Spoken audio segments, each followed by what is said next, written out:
So VeeFriends had a conference that just happened recently, and I've been seeing a lot more news and media around what VeeFriends is. Do you know about VeeFriends, the story behind this? Not really, no. You hinted at it a couple other times, but yeah. It's really interesting. Like, he really thought outside the box on this one.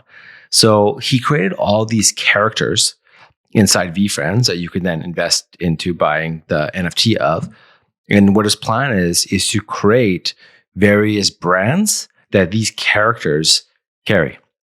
Kind of like, all these, like, Kellogg's has like Tony the Tiger and like the Leprechaun or whatever, all these kind of characters.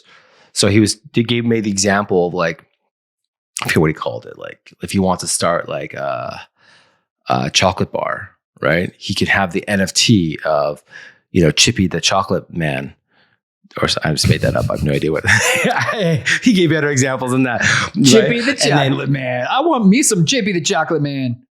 Yeah, but then start a whole brand around it. But then what happens is, because he has this whole community of people who invested into the NFTs, they're all going to support that business and share about it and buy the product and talk about it. Because if that business becomes successful, they all become successful, right?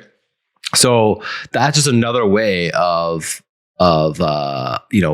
becoming an entrepreneur, creating, many businesses and brands. This is another kind of avenue of, and you look at what Garyvee did.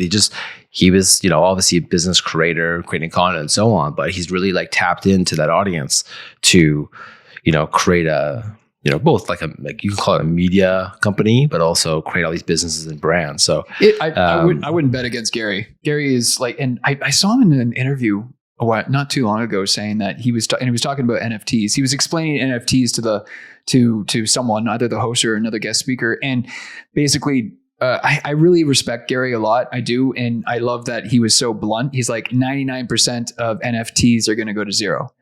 And I was so glad to hear him say that, because a lot of people are talking about NFTs as if it's like, like it's kind of like this new gold rush kind of thing. I don't have an NFT. I haven't got into NFTs yet. I'm not an expert on NFTs, but there's a lot of hype and a lot of excitement around the subject. And then he like full on just said in a recent interview, like 99% of them are going to go to zero, because he's just trying to like, temper expectations for people, I think. I mean, and there he is out there selling NFTs. I don't know how many people are out there selling NFTs like he is, but I wouldn't bet against him.